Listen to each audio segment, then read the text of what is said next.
by the fact that he had saved that much money, that when we went and purchased the car using Cameron's money, his grandfather replenished all the money and told him to do amazing things with the vehicle. I have to pause there and say that our big family joke is that his father and I had no idea that this was going to become what it was. We truly thought it was a daily driver. And me, being an overprotective mom, wanted to make sure that he had the safest car possible.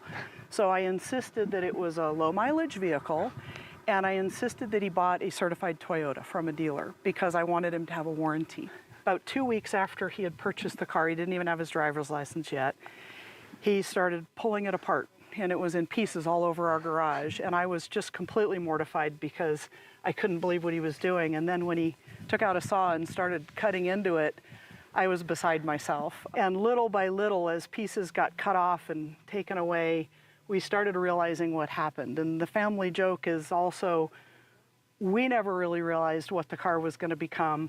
I think he always knew what it was going to become. It just took us a little while to catch up to it. Okay, so there's so many questions. You were 17 when you got the car. Did it ever end up being your daily driver at all? Did you even drive it? For like 2 months. And was it manual or automatic? It was automatic back then. Okay, so it's automatic, and you drove it for 2 months. What did you do? Did you walk everywhere else? Family minivan. Family minivan. Let your pride go there so you can build something crazy. Just so everybody's clear, Mom and Dad totally not into cars, into mountain bikes.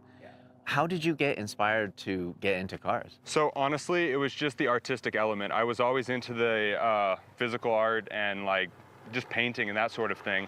And then I started, when I was about 16, honestly, getting into the actual creativity and the extensiveness of what you could do with a car, because there's just so many facets that you can go with that. And then, yeah, I just started researching, developing knowledge, and then took it to where it is now. About 2.5 years ago, I moved off to college, and I got a small storage unit shop. I picked up a Harbor Freight welder, taught myself to TIG weld, and then built the entire full roll cage as the first welding project. After that, it pushed my skills so much because I was laying upside down with the foot pedal on the roof in all these weird positions, and then I realized I was kind of good at it, and I wanted to just go all the way, build a full tube chassis. This is your first time at SEMA. This is also your first SEMA show. Did you have any idea of how grand and how great it is in terms of a celebration of car modifications? I did a little bit. You know, his father and he went to SEMA in 2019. I've learned a lot since 2019, and you know, understand the significance of Toyo and Toyo Tread Pass. As well as Battle of the Builders. Battle of the Builders, and I've kind of learned through him, and he's wonderful in that way that he shares with us and brings us into the fold. So we were super excited when he went to SEMA, and I understood it was big, but being here and experience it and seeing it, you don't really understand it until you're here. The thing is, it's one thing to have a SEMA car, right? It's one thing. Honestly, it's not that hard to get your car into the show, inside, or even in a pretty prestigious booth, but it's really hard to stand out over everyone else because there's just so many cars. Yes. And what was your reaction to other people kind of losing their mind with this build? I cried a lot. A lot of people talked to me about him and his car, and the feedback that we got just really warmed my heart because it was just really heartfelt excitement. Yeah, it's super dope. And you know, seeing him, experiencing that and hearing that really heartfelt feedback from people that we didn't even know. It really made me realize just how big it is what he created. That's incredible. Yeah. I love it. Yeah. I love it. All right, so let's dig into it. 2015 FRS, it's totally, completely redone. I can't believe you tubbed the entire front end all the way up to where? Here? Yeah, so it goes to here, and then throughout the interior it branches through and out into the rear end, but just a quick rundown on it. So yeah, it's completely rebuilt. The suspension components are moved around slightly different geometry. There's none of the original suspension pickup points in the front or the rear. The only thing left on the inside is actually the floorboards. So I did that because I thought it would make it easier to design and build my first tube chassis. It actually makes it a lot harder. because there's that waviness in the old floor, and it's quite difficult to tie it in. So yeah, the tubes kind of pull through the car and then sort of spread out through the rear and then into the cantilever rear end. So this is kind of the feature of the car that actually blew me away the most. I've never ever seen a cantilever airbag setup. Yes. You know, there's just so many of these builds now that because of packaging, they need to do this. Oh, and that's why I did it. It just seemed like it fit weird with the distance between this tube and the lower control arm, that the easiest way to do that was to build a prototype and then develop a full cantilever system for the car. It's tubed from the front all the way back, yes, or all the way to here. And then some of this, the floor is original. Yes. What about this? This is all original, right? It's all original, but it's not relying on any of the structure. So all of the beams and everything under here are cut out, and it's just the cage holding up everything up here. So. But where did you figure out the plans for this? Like, did you just mock up something to figure out, oh, okay, so this is the suspension point? Yeah. How do you even know this is the same as that? So I had a couple pickup points that I left underneath the car, and I built a jig off of that, off the original car, pulled the jig off, cut the whole front off, put the jig back on, and then I could work from there on what I thought needed to change to make the car handle how I wanted it to handle. Interesting, okay. Yeah. And then the back portion, how much of the back is tubed versus still you can original? kind of point it in there. It's completely tubed in the back. All of the pickups are brand new. All of the structure back here is brand new. I actually used trailer tubs to recreate the wheel tubs. Oh, okay. Yeah, so it's actually tubbed 4 inches higher radius all the way around. So crazy. I can't believe you did all of these welds. Every single one. Okay, so then, and you have this panel that acts as kind of like a firewall, but you're just leaving it off right now. Yeah, so I just pulled the panel off just so there's a lot of exciting stuff going on underneath there with how I have the radiator tilted to pull from the bottom, sort of like a trophy truck. I like to take a lot of inspiration from the trophy truck guys, how they fabricate stuff and how they package everything. So I tilted the radiator like that. I have my air suspension system under there. I have my water pump under there. And then a lot of the wiring is actually housed under there as well. There's just so much going on. So what subframe is that? So it's actually an FRS subframe. The diff has been raised. The axle areas have been notched out. It has been stiffened. But overall, the actual subframe is the same. And then it's using a complete set of FDF fab arms, as well as solid bushings and everything in the rear. And where did you actually build this? You didn't have a full-on shop. No, so it's kind of like a storage unit shop hybrid. I started it, I think it is about 450 square feet. Wild.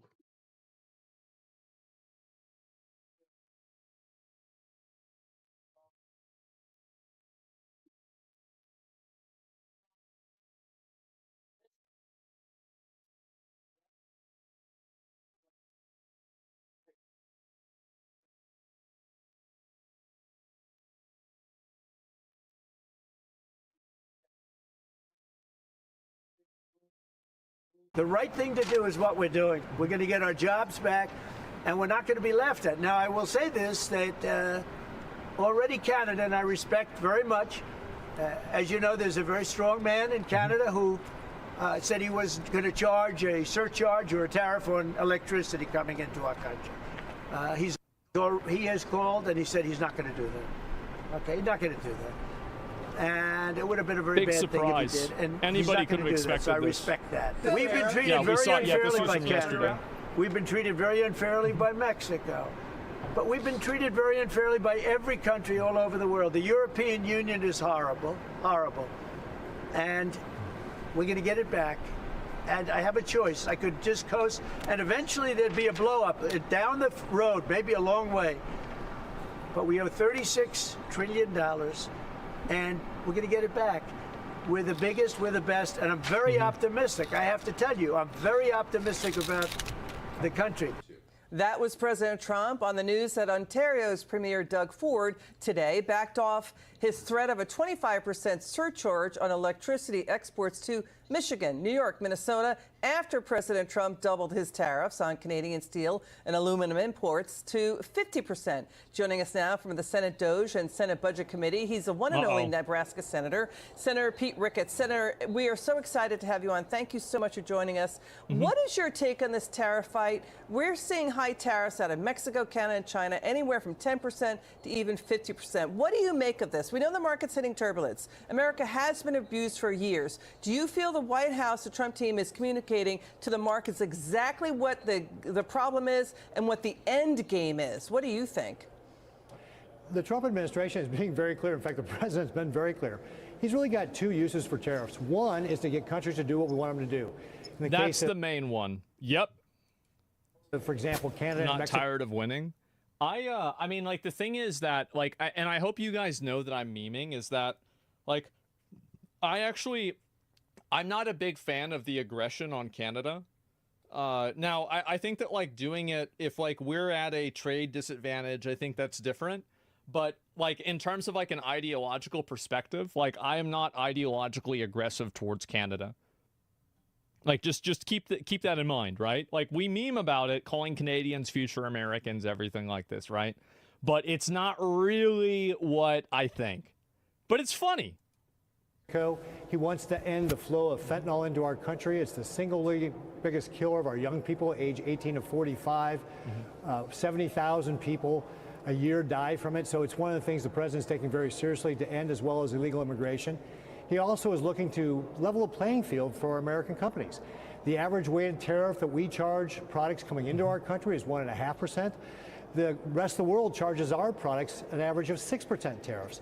And that means it's 4 times higher. So he wants that to be a level playing field, so our companies have a fair shot of exporting our goods and services over to places like Europe and so forth, as he's mentioned before. So he's got a strategy. It's a little different depending on the country, but it's really about trying to make America more safe and more prosperous. But it's really interesting how you just laid it out, Senator. And there's also this, you know, the Trump team, they're trying to detox the economy off of Biden's historically massive government overspending, plus Fed money printing. They're trying to get back to above Joe Biden's weak 2% annual growth.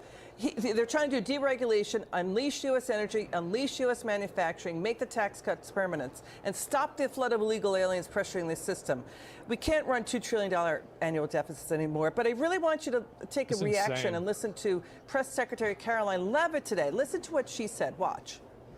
Merck has opened a $1 billion facility at its North Carolina site. This is just the latest pharmaceutical company to boost its U.S. manufacturing in lieu of President Trump's tariffs. This announcement follows It's really funny because, like, after he's talking about 500 and like 400 billion and like trillion dollars, I'm thinking like $1 billion. I'm like, oh, bro, like these guys are like who? Yeah, they're not even trying. Lilly's plans to invest Yeah, at least only $1 billion to build Oh, wow. 4 new manufacturing plants here in the That's United it? States. And Pfizer has also said it's considering moving their manufacturing overseas right here to the United States of America. As the president has said over and over again, when we purchase products made in the USA, the profits stay here, the revenue stays here, and most importantly, the jobs stay here. And despite the globalist mainstream media's attempts to worry consumers, President Trump will not repeat the trend. I mean, this girl is really nice, but I do think sometimes about how crazy it would be if Alex Jones was the press secretary. That would be amazing. Past American presidents who broke their promises to the American public and smiled while they stuck a knife in the back of American workers and shipped their jobs overseas. That's tough talk. What do you make of this? Show the list of companies talking about expanding in the U.S. The media and Democrats are saying, well, these are just promises. They're not real. What are you hearing? My experience with President Trump is that he gets people to deliver on what they say they're going to do, or else they pay a consequence for it. And so I would expect these investments are going to be very, very real, and it will create American jobs. And again, it gets back in line with President Trump's goal of creating more prosperity here in America. The president talks about how we've been treated unfairly by the rest of the world. And again, I just gave you the stats on the tariffs. And what he's trying to do is level that playing field, get the investment back here in this country so that we can create the jobs here. And by the way, this is also important for national security, that we diversify our supply chains out of places like communist China. We can't have all our pharmaceuticals being made there. We saw what happened during the pandemic. This is also about national security as well as our prosperity. That's a really important point. Yeah, there's a lot of people that think that anything made in China has like a secret Chinese bomb attached to it, and that if we ever go to war with China, China will just detonate the bomb and blow up everybody's computer. Yeah, no, and it doesn't. Well, no, I'm serious. There's a lot of people that think this, like the fucking the beepers thing. Seriously, like Hezbollah? Yes. We're not talking enough about what you just mentioned, Senator. Really important. We want to talk about, a lot of people that feel that way. Wall Street. Israel literally did that to Hezbollah. They did. Goldman Sachs economists talking about recession. And then we see other market pros saying no recession. Trump's doing a reset. It feels like Reagan 1981. We have strong payrolls, strong consumer spending at around 3 or 4%. Wall Street pros think the stock market bottom is pretty close, that this market action that we're seeing, Senator, usually happens late in the downside. It's very oversold.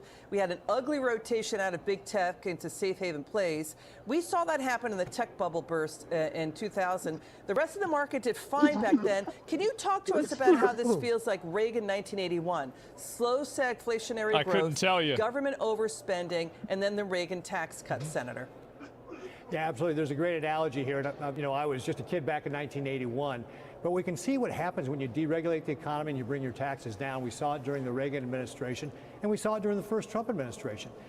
President Trump cut, I think, 8 regulations for every one he put in place, because he understands that small businesses are the ones that create most of the jobs, and they have the hardest time handling regulation. And if you look at, for example, the NFIB's small business index on their attitude toward the economy, it's very optimistic. It had the biggest jump in optimism in its history, and it's still very high. So when you see small businesses being optimistic about the future, you can bet that they're going to be making investments and creating jobs. That's a great thing. Well, that was a very informative interview, Senator Pete Ricketts. That was terrific. Yeah, we'll see what happens. happens. We hope you take the time to come back on soon. That was great. Thank you so much for being with us. It's good to see you. Great. Man, stock market's not the economy, by the way.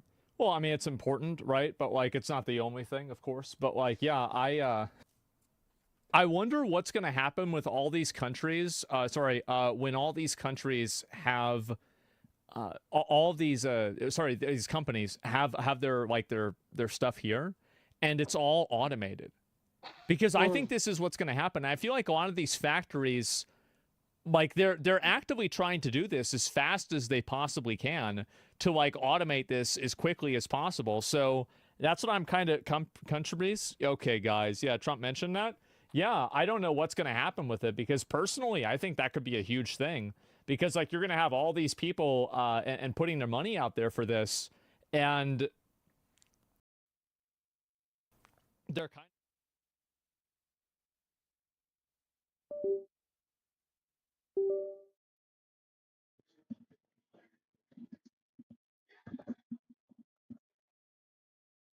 too. Personally, I am a very big advocate of UBI. I think it's going to happen, and I think it will have to happen.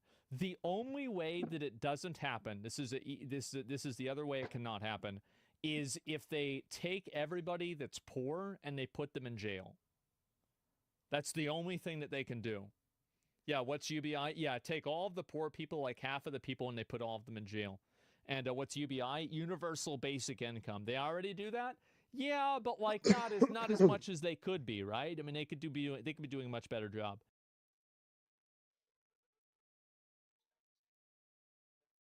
This was really funny to see happen. It was. This was really, really funny. Let me see if I can find this and pull it up. Apparently, they're having a crisis. They are, like, things are looking dire. After this speech. This speech was a really, really bad one for him. I'll go ahead and I'll play this. President Trump right now is giving remarks from the White House, from the Oval Office. And as soon as we get those taped remarks, we will play them out for all of you to see. But in the meantime, Democrats are in panic mode, reportedly calling an emergency meeting yesterday of a dozen House Democrats. Now, this comes after that embarrassing display during President Trump's joint address to Congress, including the moment Al Green shouted and waved his cane that led to his censure. That's your warning. Oh, by the way, he's now claiming that the reason why he got removed is, and I know you won't believe this, racism. That's right. He got removed because of racism. Now, why is that? Why is that the reason? Nobody really knows, but let me see if I can pull this up and show you guys. Because this just came out today. There we go. Al Green accuses Speaker Mike Johnson of kicking him out of the Trump address due to his skin color.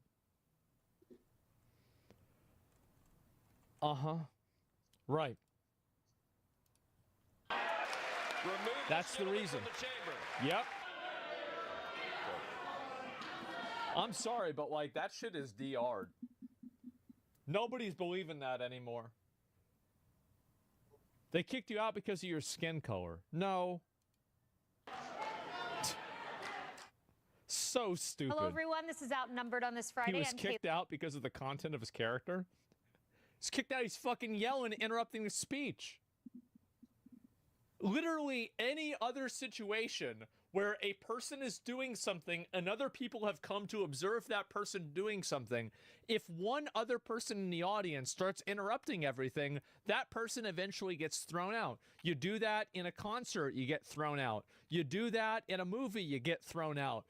There's no situation and no place. You do that at a comedy show. They make fun of you, then you get thrown out. And then that's it.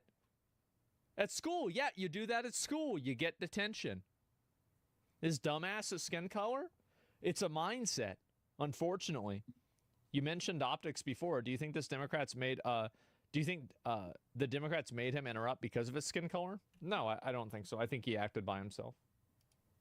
Billy McEnany here with my co-host Emily Campagno. Also joining us, Molly Line, Fox News correspondent, Marie Harf, Fox News contributor and former State Department spokesperson under President Obama. And look who it is for the very first time on the couch, House Speaker Mike Johnson. So good to have you here, Speaker Johnson. So good to be with you. I've been wanting to do this for a long time, so thanks for the opportunity, ladies. We've been wanting to have you, and we are quite excited. You know, I woke up this morning, and I'm reading, and, you know, all the congressional publications, Politico, Punchbowl, Axios. Here's what they said. Majority did the same thing. She wasn't kicked. Well, they should have kicked her out. Like, if I was Biden, I'd have kicked her ass out. Yeah, I mean, like, happened fuck last yeah, night. I got rid of her. This is after the censure of Al Green. You have Politico Playbook citing Axios that says there was a very unhappy House Democratic leadership meeting. They had a come to Jesus meeting with a dozen House lawmakers. Surprised they called it that. Elucidating on that, said that this included Maxwell Frost, Jasmine Crockett, two very outspoken Democrats, and they used the word that they were berated for their behavior. How ordinary is it? Good. They acting like clowns and nobody likes that shit. They're obnoxious and fucking annoying. For leadership to berate members of their own party. That's what it is. And were you surprised by this? I wasn't surprised. It is extraordinary, but they did make fools of themselves on the House floor. And everyone saw it, everyone in the country. It was a reminder to them why we won so decisively in this last election cycle and why they lost. No, he 100% right. No, people don't want to vote for that fucking bullshit. It's annoying. People hate that shit. Lost. And it's obnoxious. They're really a party in total disarray, as you see it on vivid display right now. They don't have an identified leader. They don't have any vision for where they're going. They don't have a platform that they can run on because it was repudiated overwhelmingly in the election. So they're sort of flailing about, and it blew up on the House floor, and I think they deeply regret it. At least some of them do. Others apparently didn't get the message of the election. No, I guess not. Al Green among them. He becomes the fourth House Democrat to be censured in the last 4 years. And Hakeem Jeffries, your counterpart on the other side of the aisle, had this to say about the censure. The censure resolution put forth by extreme MAGA Republicans is not worth. Oh my God.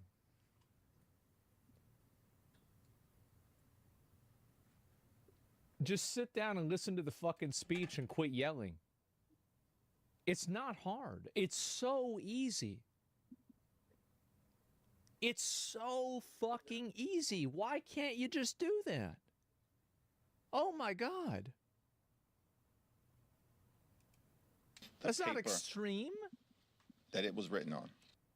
Wait, what? He says it's Not worth the paper put forth by extreme MAGA Republicans is not worth the paper that it was written on.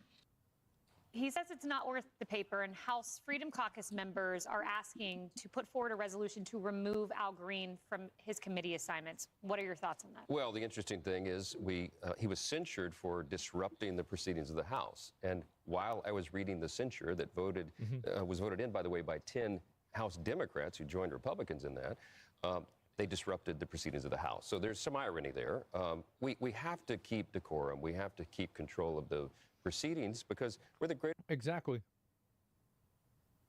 Fucking exactly. Like, there's a time and a place to act like a fool, and in the middle of the speech is not the time. And I think this is like more kind of like, you know what I was saying about how people like on the internet, they have like this mindset that if they are morally outraged enough, it justifies any bad behavior that they do. So like, if I'm mad, I can do anything that I want. And I think that just like average Americans are tired of that fucking shit. They're tired of having people that have no self-control. And not even that he does. I think that Al Green has self-control. I think he's doing it as a political stunt, right? He does. But I think he represents people that have no self-control, popping off like that, and then causing trouble and then acting like victims. It's exhausting. It's childish as fuck. Yeah, it's so... We're tired of letting mentally unstable people run the show. Yeah. It's like... And this is the same thing with other issues where somebody just gets really mad about something and they think that if they're sufficiently aggrieved that now they're justified to do anything that they want. Fuck that. It's the limited body in the world, and we need to act like it. And I think this went way over the line. By the way, these censures, this is not a normal thing. I mean, he was only the 29th member of the House. You're off base? I'm not off base. Watch his response. I'm not off base. It's in the middle of a speech. Shut the fuck up and listen to the speech or get the fuck out. Imagine if every time we had to have everybody sit down and listen to a speech, somebody popped off because they didn't want to hear it. Can you imagine the chaos that would be? Can you imagine how insane that would be? You wouldn't be able to do a fucking thing. You couldn't get anything done. You gotta think about this. That happens every time, bro. No, it doesn't. He took accountability. They all do it. I think that's your argument, is that it's... it's okay for him to be stupid because the other ones are stupid. No, that doesn't work. To be censured in the entire that just makes you stupid too. So it was above the pale. He's the first person to ever be removed from the floor during a presidential address. It was appropriate, and we've got to maintain control. You know, Emily's going to hop in here, but just a quick around. follow-up. What about his committee assignments? Do you think that's on the table? Well, I talked to Freedom Caucus members and other Republicans who are deeply concerned about this. They say we have to restore control one way or the other, and they need to be real consequences, and it's something we'll be looking at early next week. Okay. So, Mr. Speaker, it seems that there are some reasonable heads prevailing, right? We have Michigan State Senator Mallory McMorrow. She says, look, these Democrats are sick and tired of performative nonsense. We don't want to see our elected officials trying to be... Yeah, that people are tired of not being able to afford food and then having all these people show up in pink dresses and pink pantsuits and then holding up a sign that says not true. Or like writing on a whiteboard. What? Cute elected officials trying to be... Yeah, that people are tired of not being able to afford food and then having all these people show up in pink dresses and pink pantsuits and then holding up a sign that says not true. Or like writing on a whiteboard. What? cute or clever, she says. Fuck? So back to Tuesday night. Peggy Noonan, Democrat, esteemed WSJ opinion editor, wrote a thoughtful op-ed today where she said, look, I came to 3 conclusions after Tuesday. She said they're not serious people, talking about her own party, these elected officials who refused to stand up, who refused to clap.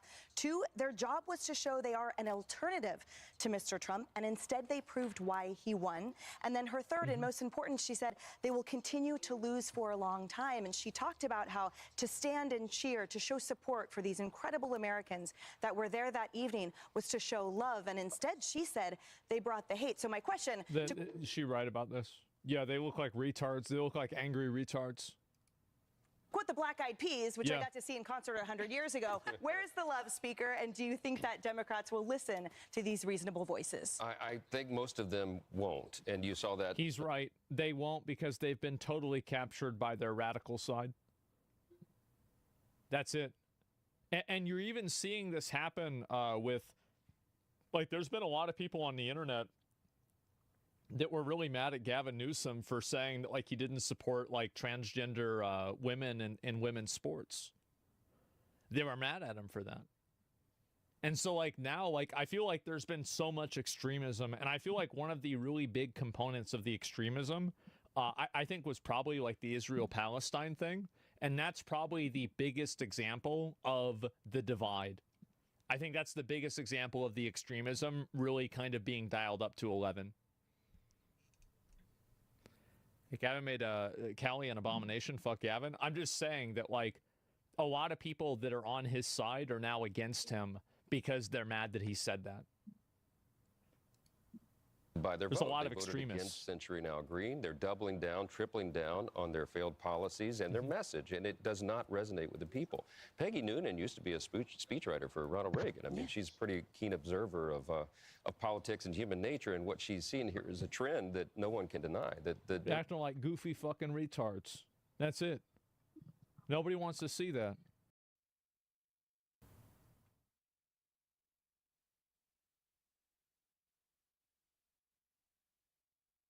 I think of a retard. If I turned to a page on a dictionary, I wouldn't be surprised if I saw her face.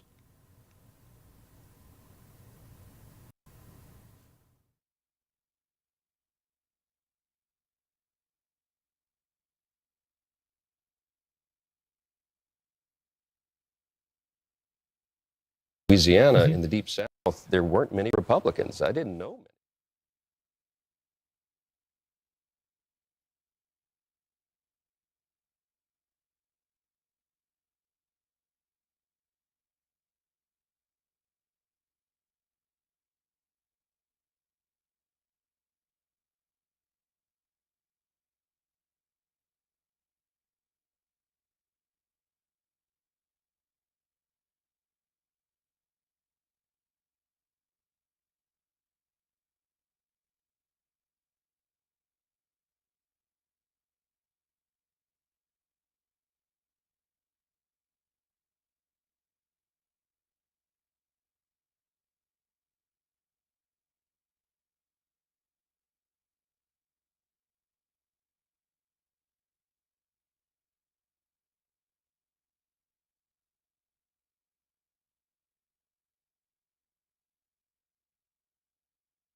Like, if you're interrupting...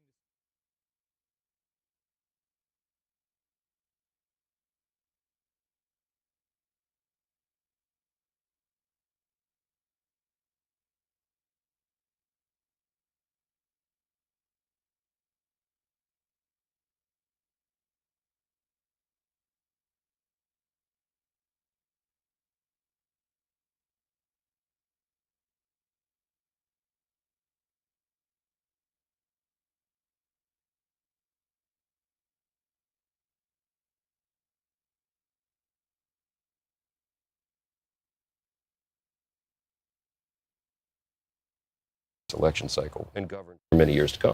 Yeah.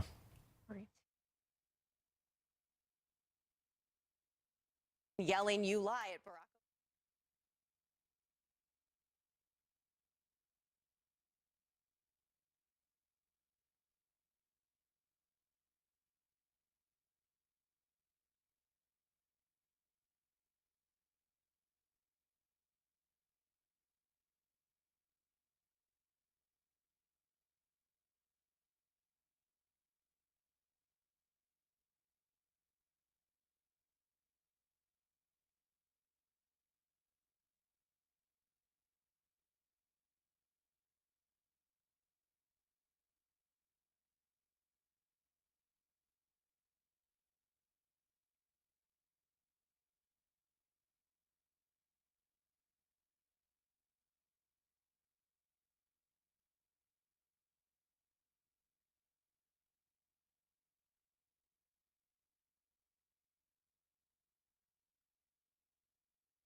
Radicalized. We're seeing these town halls Yeah, it's too where many. members are getting berated. You know, I lived through the Obamacare town halls, Mhm. and I learned as a Democrat, you know, once you start getting those, you know, canceling town halls, things don't look good for you. So Yeah. what do you make of sort of this moment and that part of the party, and also how your members are hearing from folks? Well, look. And are they going to cancel town halls? I'll say this. The president is now, what is it, 45 days into his administration. Something like that. We're transitioning from Bidenomics in the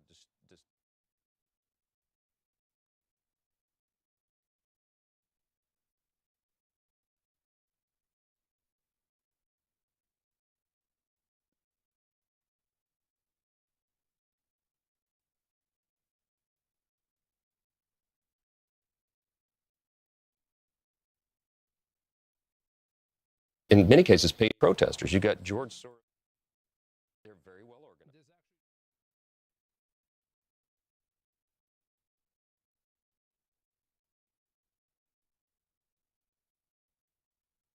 Democrats do very well is this.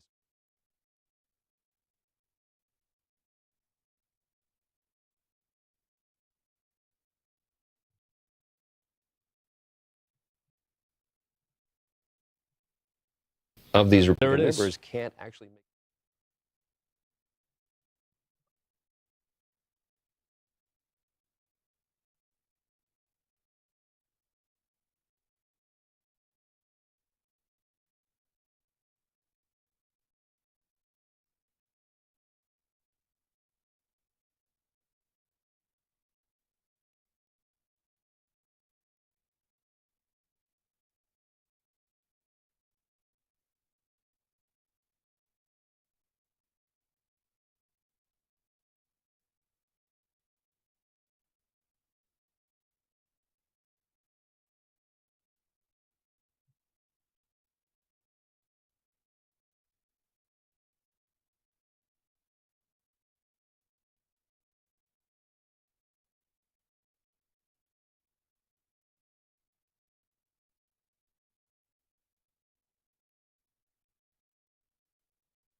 It was shameful. I mean, they didn't.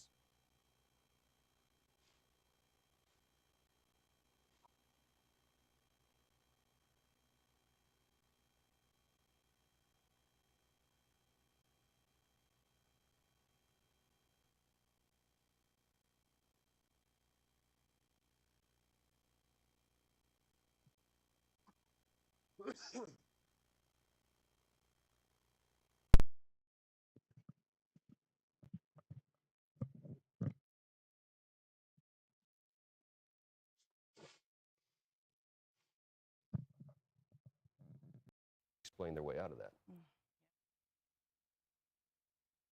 Go cards and the waving.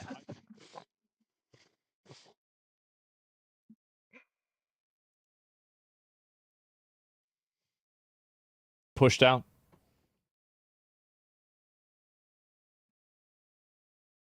So many mask off moments. Yeah.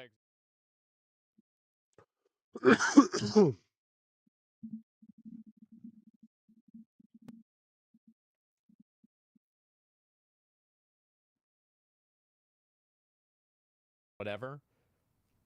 I mean, the reality is that if you're not doing that, right? Like doing this, but if you don't play into that, what you signal to people is that it's more important for you to play on your side than for you to acknowledge obvious truths.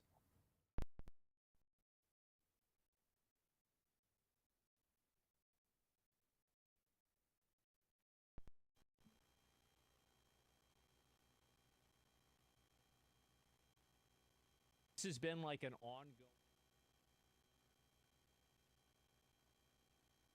that people are tired of performative like behavior whenever the people that are performative are then side differences for, and I think that's really what the issue is. Yeah, they're selfish. Exactly.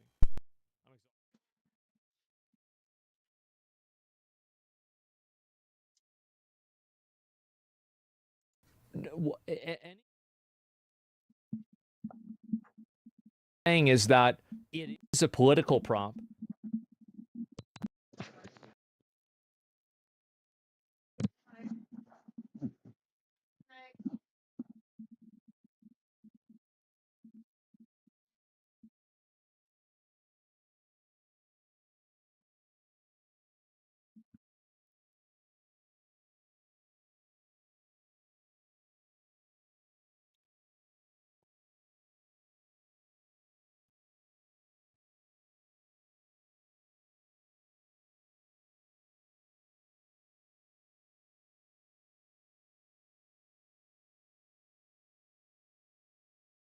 There's this window of opportunity as the Democrats are trying to figure out where they're going to go and how they get back on.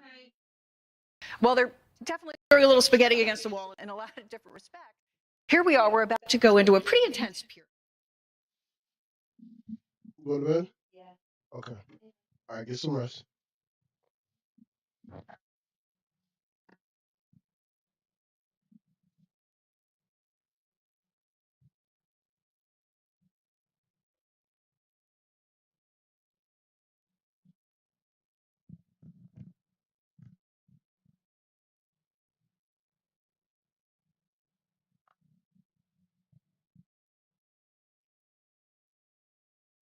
I very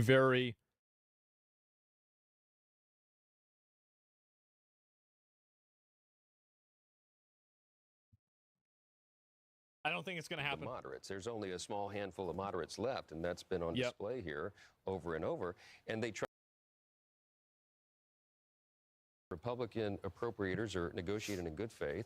They're exchanging top-line negotiation numbers back and forth. And about 2 weeks ago, the Democrats threw into this outrageous requirement, this stipulation, hey, we won't fund the government unless you tie the hands of the executive branch, unless you put in all these stipulations and you take away the authority that they're duly allowed in our system. And we're not going to do that. They know we're not going to do that.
Moderates. There's only a small.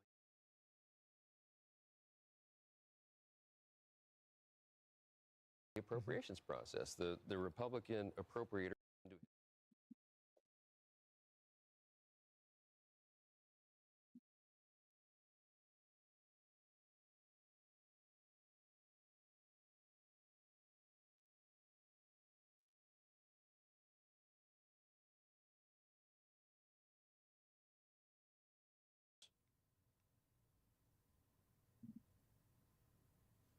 Really?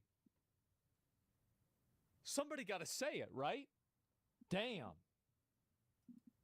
Democratic Party has left the American people. When I was a kid, I grew up in Louisiana in the Deep South. There weren't many Republicans. I didn't know many. But that party left the people of my state and every other state over the years, and now they went through that woke progressive nonsense. They went so vigorous and aggressive. They did. And this is a disagree. We got to pull them up real quick. Just real quick. Why was it?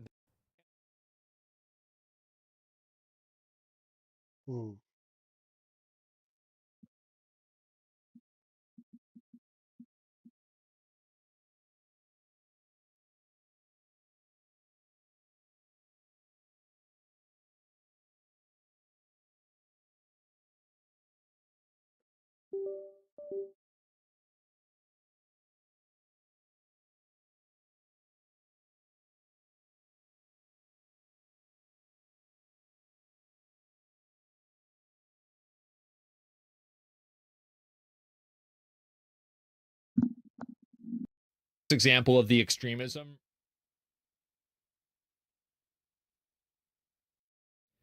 Gavin made Callie an abomination. Fuck Gavin. I'm just saying that, like, they're mad that he said that. By their There's vote. a lot of Now Green, they're doubling down.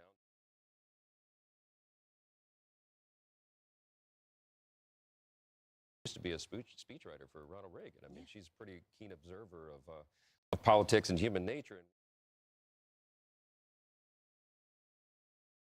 retards. That's it. Nobody wants to see that. Palace.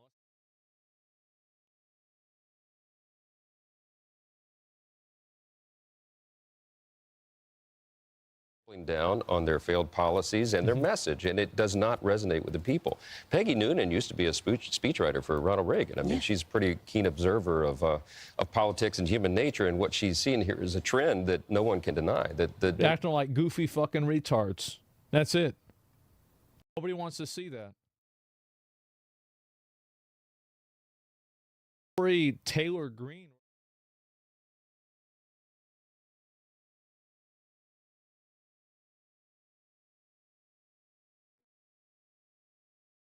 Peggy Noonan used to be a speechwriter for Ronald Reagan. I mean, she's a pretty keen observer of politics. Are now against him because they're mad that he said that.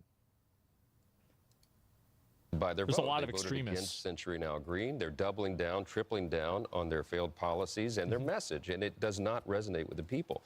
Peggy Noonan used to be a speechwriter for Ronald Reagan. I mean, she's a pretty keen observer of politics and human nature, and what she's seen here is a trend that no one can deny. They're acting like goofy fucking retards. That's it. Nobody wants to see that. And like also the majority Taylor Greene, or the fuck her name is, when I think of a retard, if I turn to a page on a dictionary, I wouldn't be surprised if I saw her face. Really? Somebody got to say it, right? Damn. Democratic Party has left the American people. But when I was a kid, I grew up in Louisiana, in the Deep South. There weren't many Republicans. I didn't know many. Yeah. But that party left the people of my state and every other state over the years, and now they went through that woke progressive nonsense. They went so vigorous and aggressive. They did. And, this is a disagree. We got pull them up real quick. Just real quick. Why was it in Democrats' power you did not look at all the antics of the right at the time? I did. I had a video about January 6th. Like, it's also I didn't cover as much of that topic in general. This is the only argument that people like this have. But they do it too.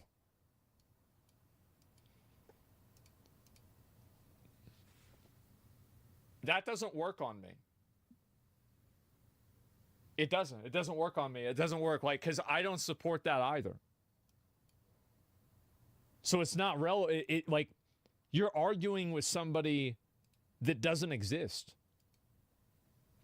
Maximum cope? Yeah, this is crazy cope. Like, that's not it. The classic argument Destiny loves using. Oh, Destiny. I don't know about Destiny, but like I'm saying I'm saying it's hypocritical, and not that they're right. I disagree with Al Green. Okay, well they were bad. No talking during downtime like you're doing now with Trump. No, it's simple. Like if you're interrupting the speech, then you're wrong. It's that simple. That's it. That's it. That's the end of it. You're wrong. You sit down and listen. It's almost like the pendulum swung all the way to the left. It's not hypocritical. And now it's sort of moving back. And it's common sense. President Trump represents, and our party by extension now, is a force that is moving that pendulum back to what President Trump says is common sense. And that was long overdue. And the people embrace it. And the polls verify that they're in favor of what we're doing, restoring common sense and our conservative principles, which I know that we can demonstrate are good for everyone. It will lead to human flourishing. And then we'll keep these new demographics of folks that we gained in this election cycle and govern for many years to come. Yeah. Yeah, Speaker, it's so interesting. A lot of Democrats remember Joe Wilson yelling, "You lie," at Barack Obama, and Marjorie Taylor Greene and Lauren Boebert saying some really awful things to Joe Biden. Yeah. So the State of the Union in general has become a little bit more of a circus, I think. So Democrats will also remember that. But you're right in saying that Democrats are searching for a message and a leader. You know, I'm a Democrat. I looked at what happened on Tuesday night and did not like a lot of it, right? What I did like was Alyssa Slotkin, the senator from Michigan, who was the official response, who's a moderate, worked for... Literal dog shit. Terrible fucking response. Joke response. Another fucking, like, it was just terrible. Like, I'm trying to think, like, how could I even explain the way that I was thinking about it?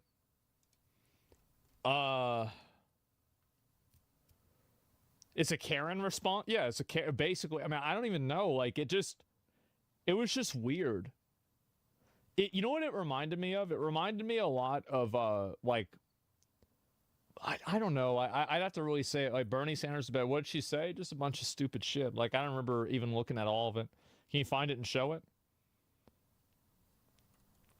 Why are you focusing on how the Democrats behave, not on what Trump said? How is this more egregious to you? Because it's ridiculous to act like this. You look like a fucking idiot. for the George W. Bush CIA, right, worked on Iraq and other intelligence issues. And she came out and said, prices are higher. The thing, you know, they're firing veterans all around the country. We are hearing in town halls that voters, you know, Democrats may not be winning them over quite yet, but Republicans are starting to lose them. So I'd love your thoughts on sort of her message. There is a moderate wing of the party, and it was on display in that speech, but also what your members are starting to hear. The moderate wing isn't what those people want. That's the problem. That's not what, there are too many of them that have been radicalized. We're seeing these town halls it's too many. where members are getting berated. You know, I lived through the Obamacare town halls, and I learned as a Democrat, you know, once you start getting those, you know, canceling town halls, things don't look good for you. So what do you make of sort of this moment and that part of the party, and also how your members are hearing from folks? Well, look. And are they going to cancel town halls? I'll say this. The president is now, what is it, 45 days into his administration. Something like that. We're transitioning from Bidenomics and this terrible economy that was delivered by the last administration. It takes a while to turn that ship around, but we are doing that. And the Congress is working to codify all the executive orders that the president is doing. But with regard to the town halls, look, I mean, we have Republicans who want to go out and be among their constituents and hear their concerns and dialogue with them. It's a big part of the job. But the problem is they're being ambushed right now by what are some, in many cases, paid protesters. You got George Soros-funded groups. They're very well organized. This actually just got, people are figuring out that a lot of these groups that are protesting Tesla are being funded. Yeah. That's one thing Democrats do very well is this organization, right? And they go in, they go an hour or two early before the event. Who could have believed they fill that? all the seats. And so the actual constituents. I mean, it makes sense, right? I mean, a lot of these people taking off work. Like, how can this many people come and take off work? Well, of these Republican members can't actually make it into the arenas. And so it's not a productive dialogue at all. They're just walking into an ambush. So we've encouraged our members to think thoughtfully about that. There are a lot of ways now with technology to... This is why I generalize the country. It's annoying. It's literally 50-50 right now. I think that there's a lot of people like that. There's a lot of people that don't like the way that Trump acts, but they agree with a lot of the things that Trump says. And I think that there are enough people, like Trump is like a super polarizing person. And so I think that there are a lot of people that probably are against a lot of the extreme radical viewpoints. And those viewpoints are the ones that are really alienating people. It's not 50-50. Yeah, clearly it's not.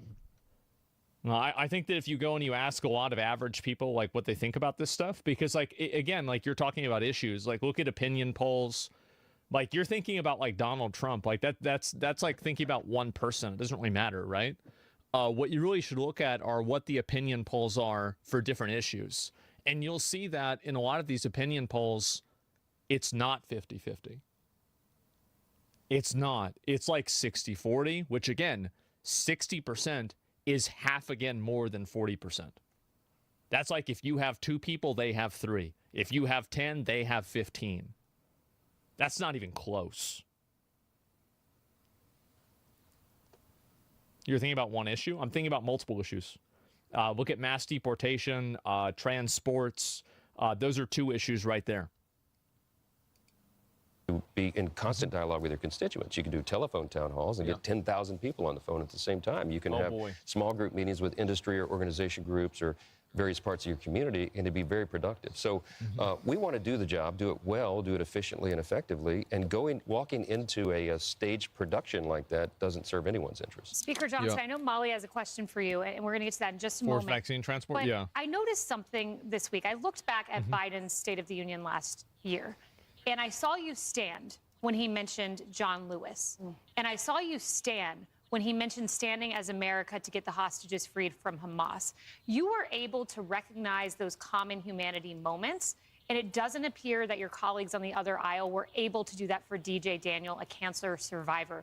Why do you think you could recognize that, but they could not? It's a great question, and it was shameful. I mean, they didn't stand for the families of, you know, Lake and Riley and victims of crime and all of these things. The hostage who was released after his elderly mother pleaded for all of that from the tragedy in Israel. I mean, they missed their opportunity. And look, a State of the Union or a joint address is meant to be, they're supposed to be unifying moments. It's something we all join in together. It used to be a celebrated event of America. Not anymore. And so you look for those moments that you can join and all join together. President Trump provided many of them. and they just sat through it all. And so I think it sent a profound message to the people. I mean, it was shameful, and I don't know how they explain their way out of that. Yeah. Well, you know, we talk about the bingo cards and the waving of the cane. At the same time, there's an opportunity here for more moderate Democrats. Marie was talking about this. They get pushed out. That's the reason why. They're getting pushed out. Yeah. Silly emotional nonsense it is. Too many mask-off moments? Yeah, exactly. And how could a State of the Union unifying when 50% of the speech was ego-boosting? Well, I mean, like, the fact is that, like, I mean, again, if you're not standing up and clapping for, like, people getting rescued from, like, being a hostage or whatever, I mean, the reality is that if you're not doing that, like, it is definitely an optics play by doing that, right? Like number one, it's like you are doing optics by doing this. But if you don't play into that, what you signal to people is that it's more important for you to play on your side than for you to acknowledge obvious truths. And a lot of people are exhausted by that. It's exhausting to have to deal with somebody who cares more about making, you know, like looking like they're on the right side than doing the right thing. And I think this has been like an ongoing resentment that's been building for a long time, that people are tired of performative like behavior whenever the people that are performative are then, when they're faced with actually like being able to set aside differences for a greater good, they're unwilling to do that. And I think that's really what the issue is. Yeah, they're selfish. Exactly. I'm exhausted by that shit. People are not standing up to clap, people being used as political props. Well, anything that's going to happen like that is a political prop. What I'm saying is that it is a political prop, but there are some political things that can be universal wins. And if you are unwilling to give any ground to anybody who you disagree with because you're viewing it as if optically this is giving them 1 point, what you will do is you will actually subtract a point from yourself. Because now you're behaving in a reactionary way and you're not acting like a normal person based off of what you're seeing. To come forward and appear, you know, sane in comparison. So there is this window of opportunity as the Democrats are trying to figure out where they're going to go and how they get back on the map. And well, they're definitely throwing a little spaghetti against the wall in a lot of different respects. Here we are. We're about to go into a pretty intense period where we're going to be talking about money. You know, this is what Congress does. And there's a lot of criticism right now, and the Democrats want to put language in about how much power President Trump has and what Republicans in Congress will do to rein that in. What do you picture in the coming weeks ahead? Hopefully not any, you know, Serbian legislative smoke bombs being tossed around. Expect a little more peace than that. Well, that's right. And this illustrates that the radical extremists in the Democrat Party have outnumbered. I don't think they're going to pop off again. I don't think so. I think that it made them look too bad. I very, very rarely think that they're going to have another pop off. I don't think it's going to happen. The moderates. There's only a small handful of moderates left, and that's been on display here over and over. And they tried to do it, to your point, in the appropriations process. The Republican appropriators are negotiating in good faith. They're exchanging top-line negotiation numbers back and forth. And about 2 weeks ago, the Democrats threw into this outrageous requirement, this stipulation, hey, we won't fund the government unless you tie the hands of the executive branch, unless you put in all these stipulations and you take away the authority that they're duly allowed in our system. And we're not going to do that. They know we're not going to do that. A meeting they were so it looked like they were trying to engineer a shutdown of the government, which is terribly irresponsible. We're not going to do that. We will be running a clean CR next week.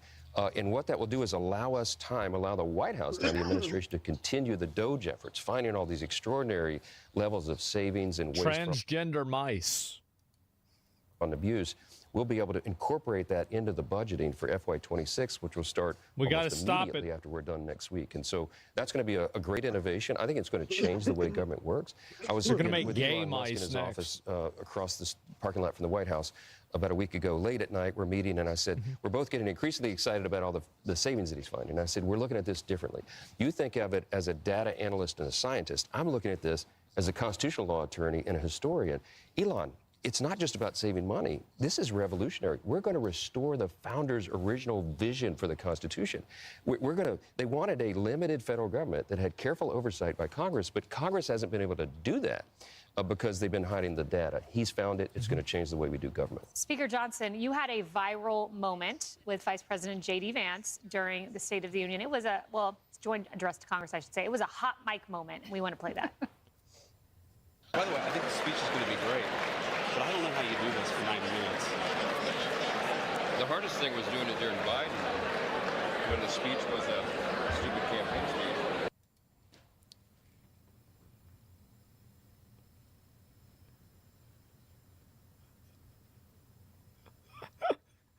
Man. I mean, what's the backstory? Did you not know your mic was hot? Oops. I did. They turn these mics off all the time. I didn't know we do government. Speaker Johnson, you had a viral moment with Vice President J.D. Vance during the State of the Union. It was joint address to Congress, I should say. It was a hot mic moment. We want to play that. By the way, I think the speech is going to be great, but I don't know how you do this for 90 minutes. The hardest thing was doing it during Biden when the speech was a stupid campaign speech.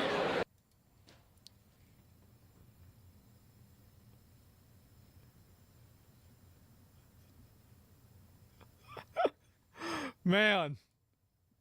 I mean, what's the backstory? Did you not know your mic was hot? Oops. I did. They turn these mics off all the time. I didn't know it was on, and They're always on. Sorry about that, but I was candid there. It was candid. Okay. It was funny. And I got to say, my sister who's in social media says organic works. And social media loved that moment. Oh, dear. You've joined the ranks of Britney Spears and everyone else who had hot mic moments, Speaker. It's totally I think cool. that's actually a really good point that this girl's bringing up, is that a lot of the people view something like that as organic and authentic, and they view everybody coming with color-coded pantsuits and little signs that they're going to hold up all at the same time. They view that as performative and artificial. Well, you don't have a problem with what he's saying, makes it more personal. Well, he's not trying, like, it was just an accident that it was supposed to be private, but it they just had the mic on, right? So it's very different. And the rank's about numbered here. Yeah. Exactly. Yeah, no, I think that's exactly it. People are tired of fake shit like that. Absolutely. But I did see this, and I thought it was pretty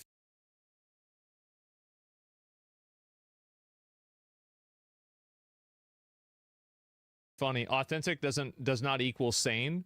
Yes, but people trust authentic more than they trust, they trust authentic more than they trust anything else, basically.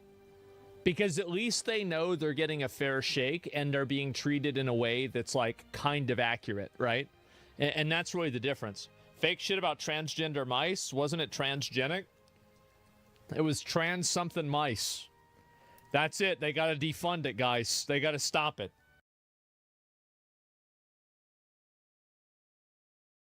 Handling the chainsaw of bureaucracy comes with a price. Elon told Rogan the left wants him dead. These are real enemies. Like, I think they actually want to kill me. I mean, the reason I know is, well, they say so online. Yeah. There's like Reddit forums where they don't just want to kill me, they want to desecrate my corpse. Elon's security details working overtime to keep him safe, so It's the nuts. left's taking out its anger on Tesla owners and dealerships. One lib suffering from Musk Oh, derangement. no, poor Elon? Well, I think that I don't know why you're trying to joke around with this. If there's somebody who's involved in a political movement and you have a group of people that are actively cooperating with each other to collaborate to, like, kill the person, like, that's a very big problem. Even if it's a political movement that you disagree with. And if you can't see that being a problem, if you can't see this happening, you can't see how this is bad, I don't know what to tell you. I really don't. Poor multi-billionaire, so helpless.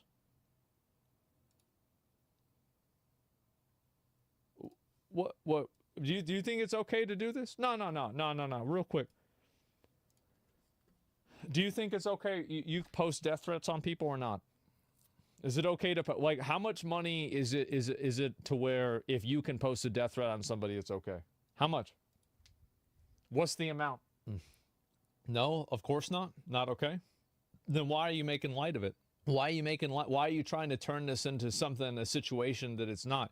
You're trying to invalidate this. So why would you do that? Like, this is what I was saying before about how these people lose the optics every time. No, it's not normal and reasonable to go on a Reddit thread and make these comments constantly about killing people. It's not fucking normal. Nobody thinks this shit's normal except for other weird fucks just like this. Account created today? I don't know about that. Yeah, you gotta dial this shit down, man. Yeah, like you really like. I mean, this shit like it's just not. He typed something. Well, let me listen to this real quick. Because he's crying on Joe Rogan about it, but no one should get death threat. He's not crying on Joe Rogan about it. You don't like Elon Musk, and so you're saying he says this is what's happening to me. He goes on Joe Rogan to talk about his life, and then he talks about his life. You say he's crying about. Oh, come on, man, bro. Like, get real. Get real. He's talking about it. Yeah, like it's so weird, bro. So weird. Where do these people come from? One lib suffering from Musk derangement syndrome just got arrested outside of Boston for vandalizing random Teslas. Thank God. Why do you think they have the right to do that? It's my free speech. Free speech not on your car. Oh. Yeah? That doesn't matter. It's not up to you to say anything. You guys can get a better car. If you can afford that car. It's not up to you to say anything. I guess we have a difference of opinion. And yes, that was a Palestinian flag strapped to the back of that guy's bike. I'm sure the Palestinians really appreciate that. This retard going around making their movement feel like it's full of retards.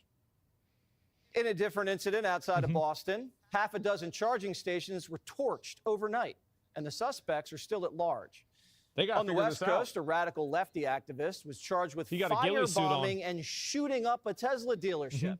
On Tuesday, a man was arraigned after police linked him to two separate cases at the Salem Tesla. They gotta, bro. They gotta round these people up. I'm gonna be honest. This is an insane level of derangement. And at the end of the day, like, we just can't have we can't have a society like this. This terrorism, it is. It's terrorism. It's straight up like, what the fuck is going on? How does this even happen? I don't know. Like, yeah, it's political, therefore it's terrorism. Yeah, it's taken over the whole region. Yeah. And the thing is that they've got to, here's what's going to happen. I'm going to tell y'all what's going to happen. Unless these people self-regulate, or there's like a degree of accountability for some of these bad actors, this situation will continue getting worse until the backlash on it will be a reduction in personal freedoms. And that's what I'm afraid of. You think about what happened after 9/11. Not like this is anything like 9/11, but that's when we got the Patriot Act. That's what it was. And so I don't want to have a situation like this where more of my personal privacy, more of my personal liberties are put at risk because a couple of mentally ill Redditors want to draw on a Tesla. I don't want to have this happen. And I know it's going to happen. And it will happen if they keep doing this, because do you really think that these massively powerful, that these people believe are these psychopath, crazy, horrible people are just going to roll over and let you fuck them over? Of course they won't. This is bad. Yeah, they're speedrunning Real ID on the internet. They are. Do you think greater punishments for this behavior would happen before the restriction of general freedoms?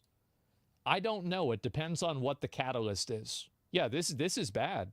It is really bad. Center. Police say these surveillance images from the dealership show Adam Matthew Lansky throwing Molotov cocktails at the dealership and sparking fires. Police also allege that on a separate occasion, Lansky fired several rounds into the dealership and at least one vehicle. The left. See, this is the kind of shit that I'm talking about. Is that the radicalization that's happening online, this does bleed into real life. It does. And I think that it's 100% terrorism. Yeah, I think that this kind of stuff really needs to be, like, they need to nip this in the bud because it's already gotten out of control. And some of these platforms that allow this stuff, I mean, like, Because what we're really discussing here, right? I mean, this is terrorism. I mean, it's straight up 100%. It goes both ways, unfortunately. Yeah, but not really, though, right? I mean, and also in the case, like, let's say some right-wing person goes and they shoot up a place that's left-wing. Everybody's going to, like, what do you think I'm going to say about that? Don't go in both ways, this. There's only one side of people on Reddit that are making active calls for violence, and it's leftist people. 99% of it is leftist people. Now, if you want to go back in time, you're absolutely right that right-wing people did the same thing in other cases. But nowadays, this is a one-fucking-sided issue. It is a one-sided issue, and it's bad. This is really bad. Used to care about mass shootings, but and everybody is going to lose their personal freedoms because these people will not self-regulate. I promise you that will happen. That will be the end goal. That will be the conclusion of this. Everybody loses their personal freedoms, and that's it. That sucks. It does. They, them is pulling the trigger. Crickets. But not from the DOJ. The feds are now handling that case. The department also charging Lucy Grace Nelson, a.k.a. Justin Thomas Nelson, a trans activist, for trying to plant a series of explosive devices at a Tesla dealership in Colorado after spray painting Nazi on the building. Lefties who once flocked to Tesla for a green future are now having a change of heart because of crazy libs harassing them. Quote, 2 weeks ago, I was called a Nazi in the parking lot at Kroger. I came home and I told my husband, that's it. I'm done. Another owner so ashamed. And the thing is also, like, what this is going to cause people to do is that this is kind of what happened with the, like, remember the MAGA hats? People would get, like, kind of negatively approached and negatively treated if they had a Trump hat on. And I think that all that really did is it just emboldened that group of people to be even more extreme and even more prevalent. They still do. Not like it used to be, though. Not like it used to be. And I think things have changed a lot. Lower trust society can be, yeah. Before Elon went crazy, what point did he go crazy? The point where he started disagreeing with those people. Trying to preempt the protests. Quote, yeah. I'm so embarrassed to be seen in that car now, said one owner, who got a bumper sticker that said, I bought this before Elon went crazy. And we're hearing reports that some owners are changing their cars' logos to avoid being targeted. This has become a dangerous and pretty disturbing trend that's now, I guess, not showing any signs of slowing down. Why won't the Democrats denounce their base? That's a great question. That's a really, really good question. Yeah, why is every single Democrat not coming out and saying it's not Democrats? It absolutely is. How many people voted for Trump you think went and did this? 0. 100% it is. 100% it's left-wing people. Yeah, they're funny. Yeah, it's bad. Like, I don't know why. There's some people that like to engage in this intellectual dishonesty. That's not going to work here. Since when did the right ever denounce any of their extremists? I feel like a lot of people have acknowledged January 6th was bad. Like, if you want an example. And I think that, like, anytime there's, like, a white supremacist or somebody like that, and I'm not talking about a person that's white. I'm talking about an actual white supremacist. I think everybody denounces them. So, yeah, it's the same argument again. Yeah, exactly. It's crazy. Without bringing one side into it, it's obvious if people are denouncing it or not. Yeah, it is. They're done for attacking Tesla. Doesn't Elon have a bunch of iRobots ready to go? Ooh, that's a good point. Yeah, there it is. And the right side is bad too. Shit is getting old. It is. And I think that nobody buys that anymore. And it's like but they do it too. That's not. I remember I used that argument in kindergarten.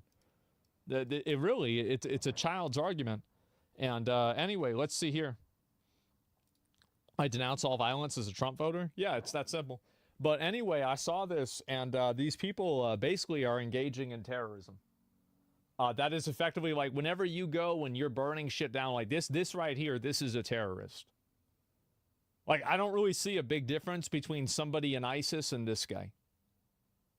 is effectively, to me, pretty much the same fucking thing. Why is he big, though? I mean, it's a kind of a cool outfit, but, you know, like, we can't have people going and doing this. So, yeah, it's correct, yeah. And so, anyway, I do really hope these people get held accountable. And if they don't get held accountable, what's going to end up happening is that we're going to lose more personal freedoms. We're going to lose more opportunities. We're going to lose more anonymity. And I really think that the places where these people are getting radicalized on the internet are places like Reddit. They are. And if this doesn't get addressed, it's going to get really, really bad. Homeland Security Secretary Kristi Noem says that they have identified the leakers who exposed the locations of upcoming immigrations and custom enforcement raids. This is a big deal. And our Bill Malugin has got the details. Bill. Uh-oh. Yeah, John, good afternoon to you. Just a short time ago, DHS officials confirmed to Fox News they say they have identified 2 people within DHS who they say they have caught leaking information about ICE operations to different targets and then put those operations in jeopardy. We got a video from DHS Secretary Kristi Noem herself making this announcement, was just sent over to us. Take a look. Everyone, I wanted to give you a quick update. We have identified 2 leakers of information here at the Department of Homeland Security who have been telling individuals about our operations and putting law enforcement lives in jeopardy. We plan to prosecute these 2 individuals and hold them accountable for what they've done. And we're going to continue to do all that we can to keep America safe. What a surprise. A DHS spokesperson also sent us the following statement on record, which says, quote, see, I've been waiting on this for a bit.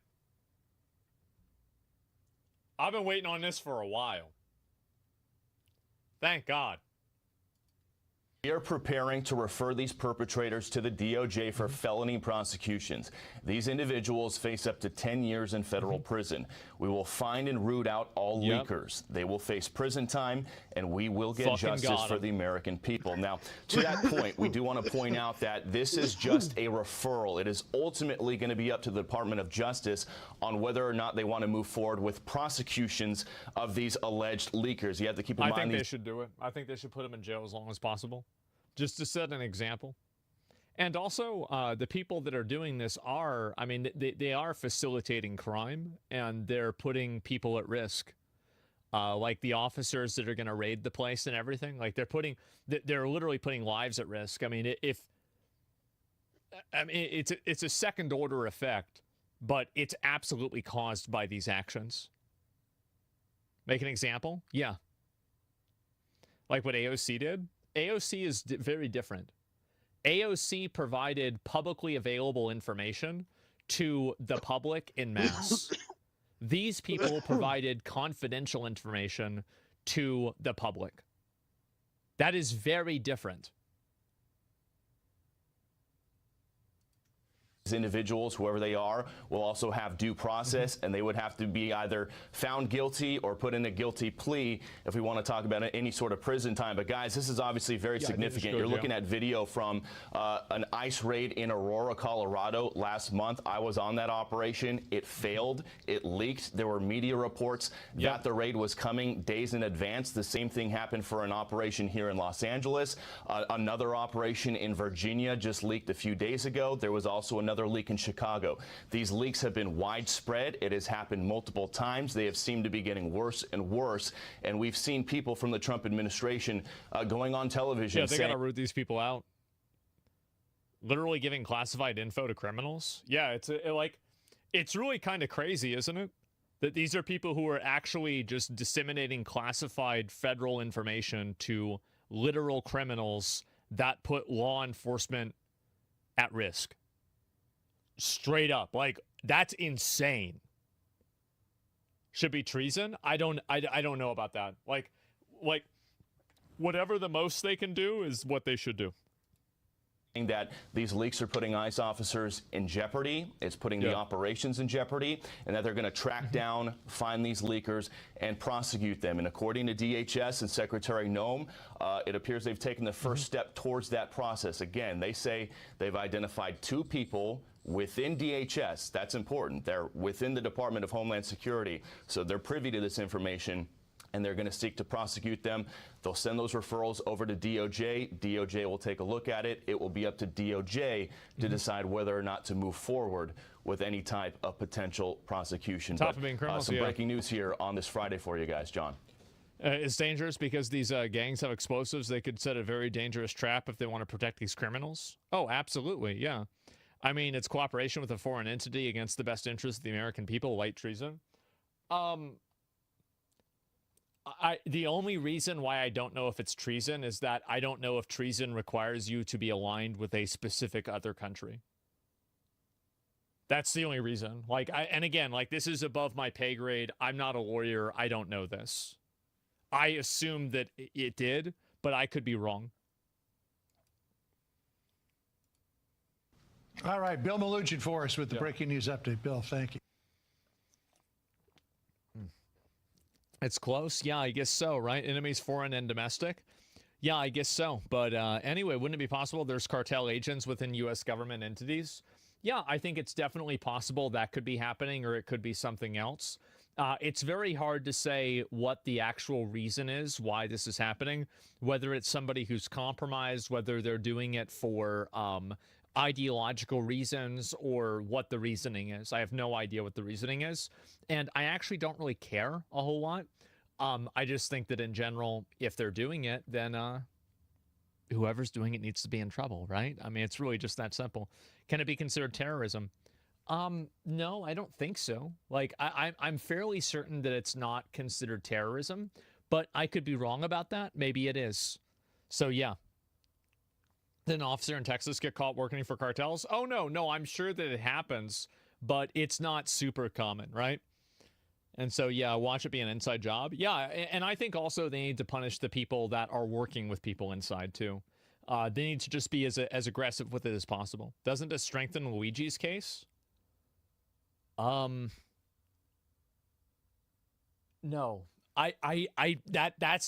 That one came out of left field. I did not expect that at all. What? Yeah. What? I don't know what the hell you're talking about. Okay, I'll watch this and we'll go back over here. And yeah.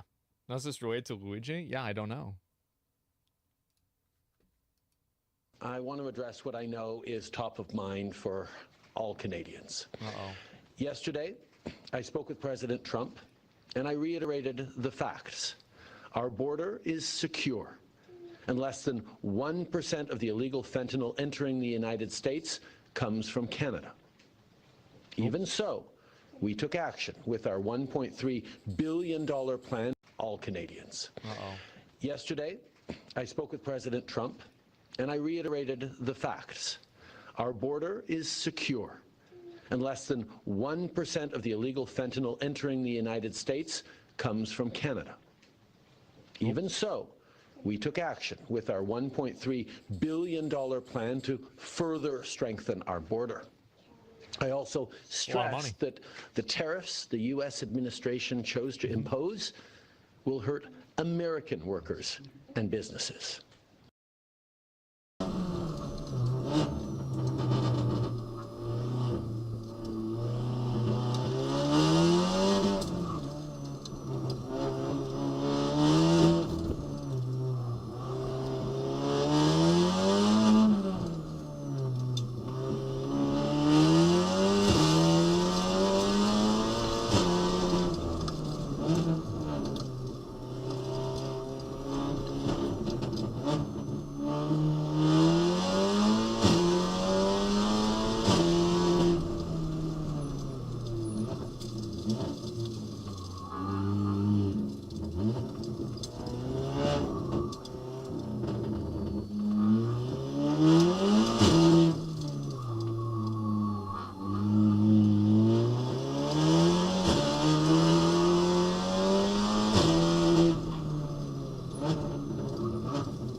Among those open-wheel Formula cars, F1, F2 and F3 cars do not need to consider the driver's heat dissipation problem since the open cockpit can bring sufficient airflow.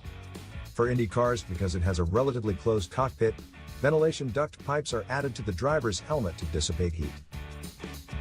As for Gran Turismo cars, since they are not particularly sensitive to weight, they can be equipped with air conditioning systems. Compared with the cool suit system, the biggest advantage of the air conditioning system is its convenience for the driver to get on and off the car. And that is very important for drivers when they are involved in endurance races for the need of midway substitutions.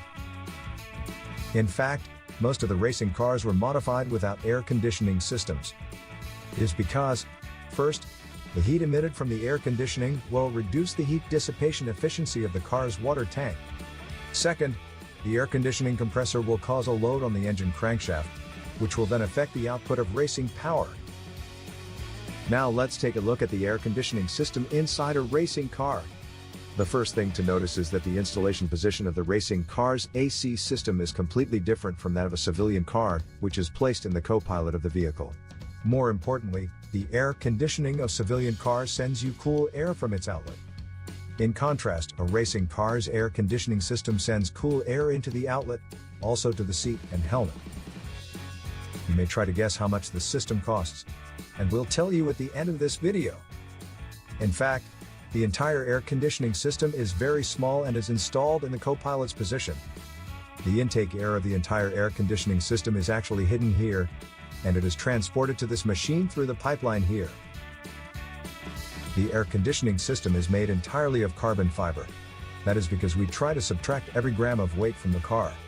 So even for the air conditioning system, it is made of pure carbon fiber, and you may find that after the entire air conditioning system takes in air from here, there are many separate pipelines. First of all, cool air from the thickest pipe is sent to the air outlet of the air conditioning, which helps to directly dissipate heat for the driver. And you can also find that there are two relatively thin pink pipes here. These two pipes connect the air conditioning to the driver's seat and helmet for ventilation. Therefore, even if it's very hot outside, you can still enjoy a comfortable space while driving, which allows the driver to have better concentration and performance. The entire air conditioning system is also divided into different pipelines transporting to different locations. The thickest one is, of course, the outlet of the air conditioning. The one in the middle is to deliver cool air to the driver for heat dissipation. At the same time, there will be a pipe here, which aims to dissipate heat through the helmet. In addition, there is another pipe that will deliver the cool air to the seat. Although there is only a small hole, it is enough to cool the seat since the power of the air conditioning is extremely high. This air conditioning system has been optimized for racing conditions. As for performance cars, in order to ensure the continuous power output, the AC compressor is not involved when the car is in full throttle. And the air conditioning system here uses an electric drive, which can ensure the continuity of cooling. What's more, the system also specially adjusts the output of the voltage in order to reduce the pressure on the racing voltage. That is all about the racing air conditioning system that I want to share with you today. It is very different from the civilian car, yet the cooling effect is very outstanding, and even the AC level can be adjusted. So how much does such a system cost? The answer is around $25,000. That's all for today's episode. If you want to learn more about the technology of racing cars, let us know in the comments section.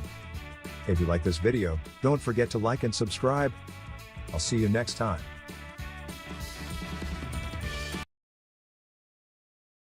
Conditioning system that I want to share with you today is very cooling effect is very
Hey everyone, welcome to the Electric Supercar channel.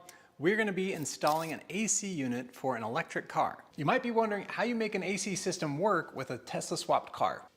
So basically you need an AC compressor, and not just any AC compressor, but one that is electric. Most conventional vehicles will have their air conditioning supported by a belt-driven pulley from the engine. Let's say you want to free up some of your engine horsepower, or in our case, we're doing electric car. How do you do AC without using the internal combustion engine? Well, today I'm going to walk you through what we did with this car. Let's get to it. Apex Charger. They are the preferred EV charger of the Electric Supercar channel. Previously, we've discussed some of the primary features, such as the cord length, play button. So if I play, you could say 10 hours. And then you can also charging with our the refrigerant, because of its property. Briefly explain how an AC system works and which parts we're going to be replacing. This whole system operates on a very special substance called refrigerant. The refrigerant, because of its properties, when it goes to a gas state or a liquid state, there's a lot of heat that it can be exchanged, and that's kind of the properties that the system takes advantage of to cool the car. So I'm going to briefly go through some of those. Hopefully you can follow along. The compressor is really the workhorse of the system, and it takes a low temperature, low pressure gas and compresses it to a high temperature, high pressure gas. That then moves to the condenser, which is kind of like the radiator at the front of the car. So as this high temperature, high pressure gas goes through the condenser, the cool air through the condenser allows that to then become a high pressure liquid. That high pressure liquid then goes through the expansion valve. The expansion valve allows the high pressure liquid to then go to a low pressure liquid, which then goes through the evaporator. So the evaporator is what's inside the car, and when the fan blows it, you get lots of cool air in the car. That process though turns it back into a low pressure gas, at which point it then goes back into the compressor to be cycled again. All right, it is time to get this AC installed. All right, so this is the AC compressor I got. It basically just needs high voltage that goes right here. So it needs a PWM control as well. It's a pulse width modulation, and then basically these go back to your original fittings. So there's the suction side and the discharge side. So basically what I need to do is take the AC hoses off the car, get them so they can adapt to these fittings, and then figure out a place to mount this, get a PWM controller, and then it'll be complete. I've got some information here. The challenge I have is basically got a suction and a discharge port, and these lines don't necessarily match what is in the car. So I believe this is the suction line, this discharge line. This one up here, this one matches what we need, but this one is too small. So I've got a local shop that will make me some custom AC lines. So I'm gonna go ahead and unbolt these and get them over there so they can make some new ones.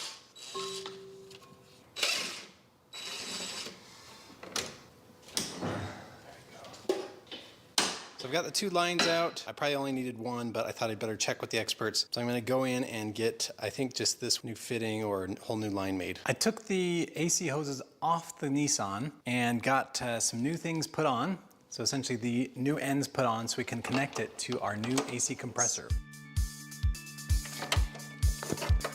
Right through there. That should be good.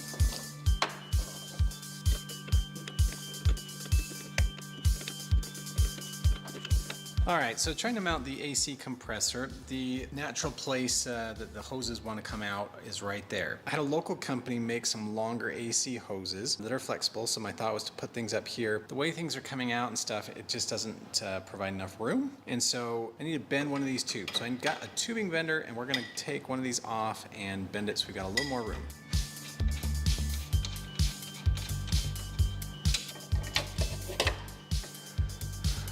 All right, so it's basically this hose here, bends down, bends up, bends over, and then it kind of goes in the engine bay itself, and we have to like wrap it back around. So we got a tubing bender, we're gonna get some of this insulation off, bend it in a more favorable direction for us.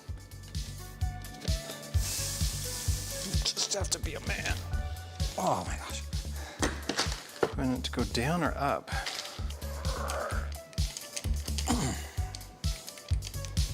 There we go. Let's see how bad this is. I was trying to evaluate space where we could put the AC compressor. The thing is, I would like to keep as much of this open for batteries and other things. So I think what I'm gonna do is I think I'm actually gonna put it up front here. So this is kind of where the air intake was, and essentially we're not gonna use anything up here. So I'm gonna try and put it up here. I think there's some mounting holes and things we can use. So I'm gonna go with my new workflow model, a CAD model, and then we'll print it and see how it fits in the car. All right, here is the You can see this has been modeled to do something out of sheet metal, so we can use.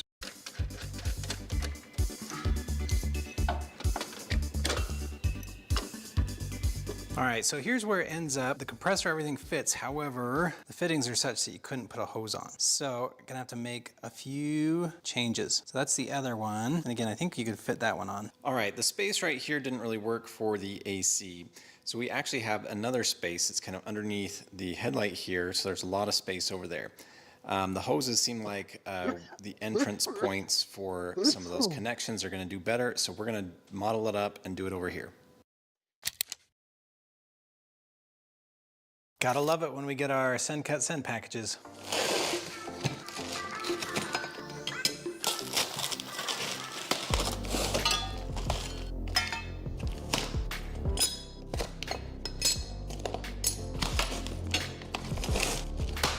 By a viewer. So this is amazing. It is a step up over my previous Fireball tool table. But yeah, this one got my bracket tacked in place and then bolted in place, just making sure everything looks good and fits. We'll go ahead and do a full weld. Also just confirming with the bumper on that everything still fits back there. Everything fits with lots of room. I have a habit of doing full welds, just like front to back, top to bottom. And lots of times it's just not needed. So I'm gonna practice some stitch welds, save a little material.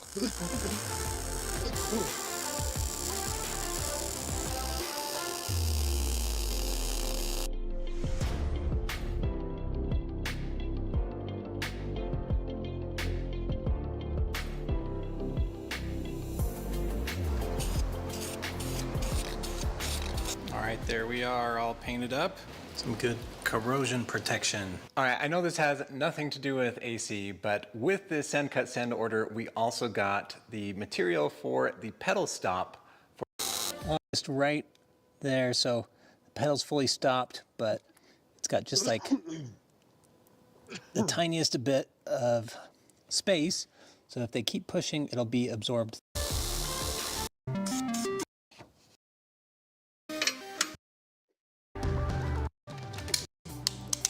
It's got some nice. The other wire bundle is here, and that needs. We're still missing our battery pack.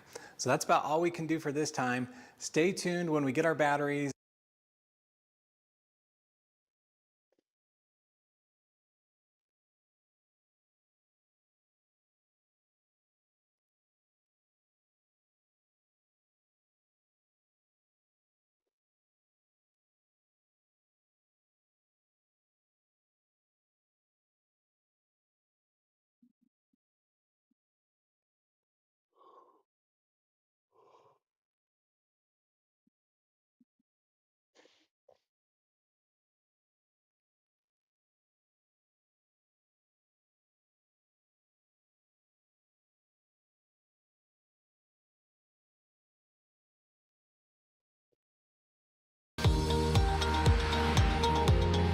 Electric and hybrid vehicles require different compressors from conventional internal combustion engine vehicles. Conventional compressors operate using the force of the engine. On the other hand, electric compressors utilize an electric motor. There is less restriction in product positioning and can set the number of compressor rotations at higher to make it more compact and lighter than conventional products.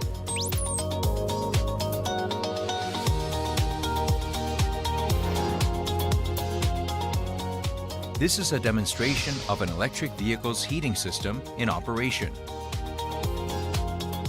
Air that has been compressed in the compressor dissipates heat through the indoor condenser. During this phase, the wasted heat from the motor, inverter, and PTC heater gets used in parallel. Cooling the cabin works the opposite of heating. Heat is dissipated through the outdoor condenser when the cabin is cooling, thereby absorbing the indoor thermal energy.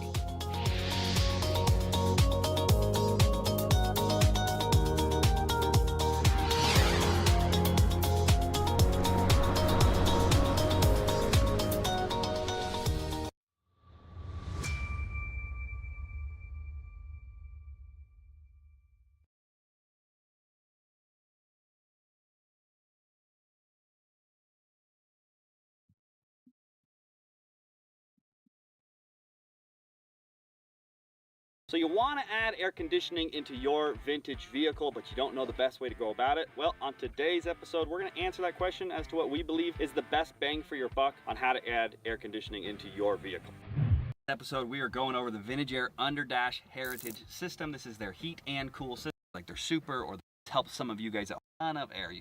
This would be so much air movement, it would cool down your cab super quick. So that's great. Two, they get absolutely ice cold. We'll show you that in a minute. We've got our thermostat.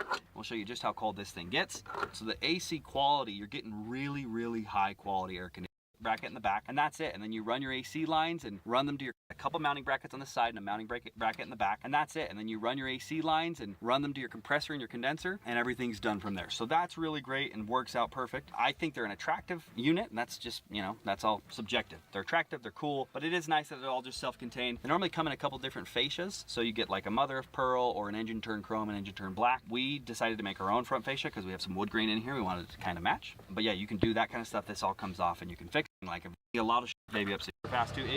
So this is at the vent, 43 degrees, 44. So down at the coil, you're getting 35, 36 degrees, so almost freezing. And then at the vent, it's already up to the mid 40s, which is right where it should be. So much air. You're gonna, even in Las Vegas summer, 110 degrees. I'm Gen 2 Super Heritage Underdash. We bought this in the Switch, but another vehicle that might have had AC, but we couldn't find one for this, and so we just made our own. We had to buy an AC compressor, and that was $200 beyond to charge. So you're gonna spend $599 on the unit at the junkyard. And then down here you see our fittings, and I actually like the fitting setup on these. If you've done AC, sometimes fittings are really hard to get to. These are easy, accessible fittings, so that's nice. And then over here we've got our dryer with our binary switch. You'll see where our fittings go into that. Box to your dryer and condenser, so both fittings are on the left side here. Here is our AC compressor, and then we also bought the Vintage Air compressor brackets.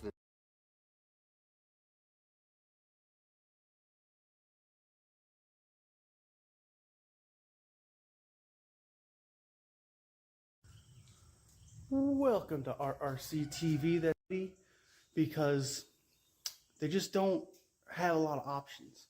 What I'm talking about. National, that's on what we're going to tell you. Full electric AC unit. This can be mounted under your truck. It can be mounted under your bed, wherever you want to mount it. The AC condenser comes with it. This is a full kit. It's about $500 if I remember correctly. But AC condenser, it's a beefy AC condenser. Comes with all your mounting hardware. Comes with the fan.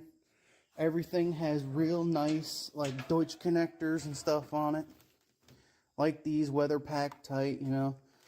All crimped, all heat shrunk. Comes with all your lines, every one of them, small, big, everything. You get, I think they're about 6 or 7 foot long, so you got room to maneuver this stuff. And it comes with this blower. This is your actual air system. Got side vents, front vents, high, low. This is heat and AC, okay? So heat side, AC side. All your bracketries, your tube to drain water off the unit, all of your major power wires. It comes.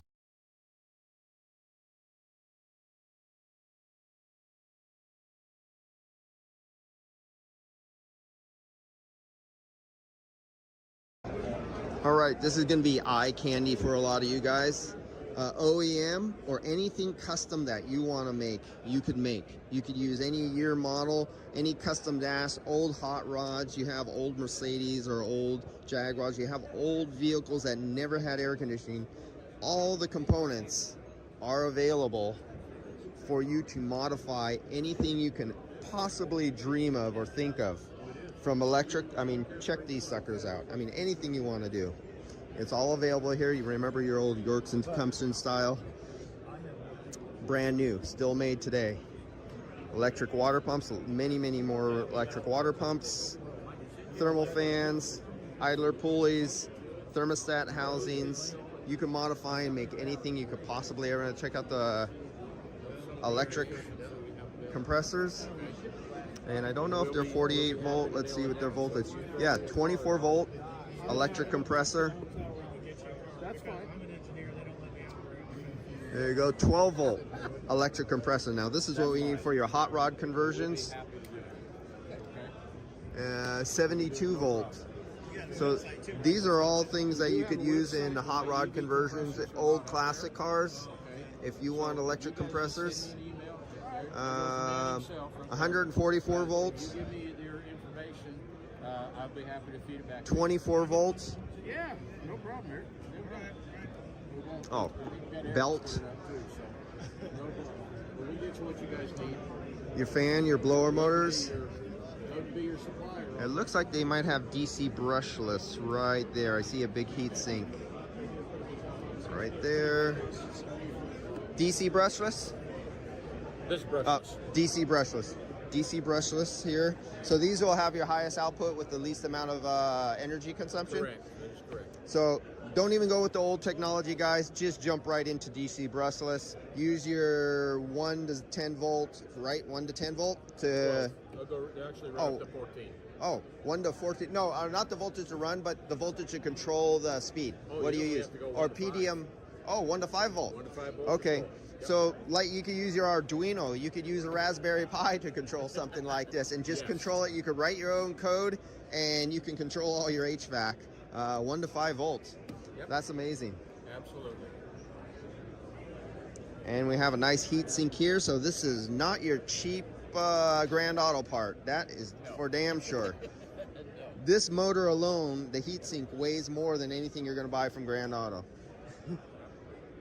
Then you have your fuel, gasoline and diesel. Yep, got them both. And Okay. we've got the all electric, and I've got a hydronic as well. Hydronic, gasoline, diesel, propane. How about propane? Yeah. Oh, you can do gotta propane too. modify for propane, Modify yes. for propane. Yep. And this is your water. Yep. Okay, so that's But we've got these in hydronic for water as well. 24 volt, as you guys can see. Does this have DC brushless in it? Or is this... We can get it DC brushless. It but can- is a brush type. Okay, currently brushed. You can get it in DC brushless. That is correct. And then Anything in fitting. galore, whatever you want to do. And I do recommend you guys use steel, a little more durable than aluminum. If you're in a saltwater environment, never put steel to aluminum if it's going to be exposed. High vibration, use steel. Mild, use aluminum on the mild stuff. Just be careful. And they looks like that's some fancy hose your hot rodder guys will want. Silicone heater hose. Oh, All silicone. silicone heater hose. California? California. Yeah. You must have seen my tube channel. No, Oh. I remember you from a trade show many years ago. For commercial AC or automotive? Automotive. Oh, okay. All right. Yeah, I got to do commercial too. All right, guys. I'll catch you on the next one. And this is Airworks. Airworks. Airworks. Everything you know from an AC system and more. The and more part is the important part.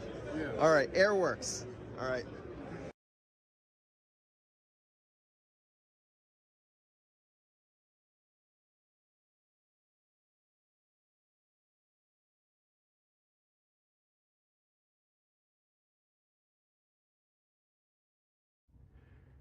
I would like to introduce you to our version 3 kit. This is the kit that has been shipping for the last 2-3 months. It features our KC750 new condenser, our new compressor bracket, and our new HVAC evaporator. We also have our cabinet evaporator as well, and our new cellular thermostat. This is what comes standard in one of our kits. There's 18 feet of hosing. This is all Goodyear R134 Galaxy hose. There's 18 feet of 8mm, 18 feet of 13mm, and 16 feet of 10mm hose.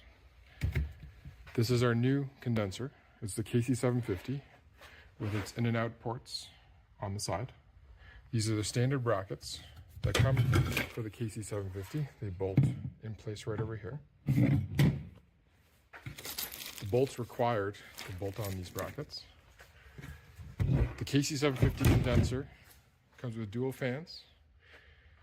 It is a tube and fin condenser, so that means it can be laid completely horizontal or vertical, so long as the input is higher than the output.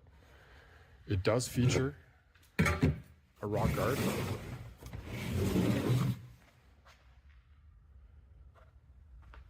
it's completely durable, powder-coated steel. A great feature of our new condenser is that we have a set of hushed fans available for this condenser. They lower the overall noise output by 6 dB, and not only do you get a lower noise output, but you also remove that high-pitched noise that's typically associated with electric fans, such as these. This hushed upgrade is available as a one-time charge at the time of checkout, or if you already have one of our condensers, please contact us and we are able to upgrade these down the road as well. Our version 3 kit features our LTE thermostat. This LTE thermostat includes the first year of service, allowing you to communicate with the thermostat via the Verizon network anywhere in the US. It is entirely up to you if you choose to proceed with the service down the road or not. It will not hinder the operation of the thermostat. It will just limit you from communicating with it wirelessly. Each kit comes with a set of fittings. These are BurgerFlex fittings. And the BurgerFlex fittings are great because they feature a cinch connector. Cinch connectors look like this. They're exactly the same thing as certain PEX style connectors. So if you've ever done plumbing in your home and you've used this sort of connector, it is exactly the same. You can actually use the exact same tool for it. Each kitting comes with a drain kit for the evaporator. Now this drain kit looks slightly different for the HVAC evaporator than it does for the cabinet evaporator. Each kit comes with a set of fittings for the compressor. They install in place of these sealed connectors. These are strictly for shipping. Please be very careful when tightening these screws so you do not over torque them. Our new compressor assembly has got some great features. This is the version 3 compressor assembly. The version 3 compressor assembly is slightly taller, as you can see, and it has slotted holes for mounting. The slotted holes line up perfectly with a 1/2-inch carriage bolt. So you may install the carriage bolt and mount it directly to the frame. The compressor assembly features a fully sealed Eaton relay center, a self-resetting Bussmann high amp 150 amp circuit breaker. All you really need to do to connect to this entire assembly outside of your refrigerant lines is apply power, ground right here, positive right here from your battery. This white connector goes to your thermostat. The wiring here corresponds to the wiring on the back of the thermostat. This single wire connector runs to the condenser. This provides power to the condenser.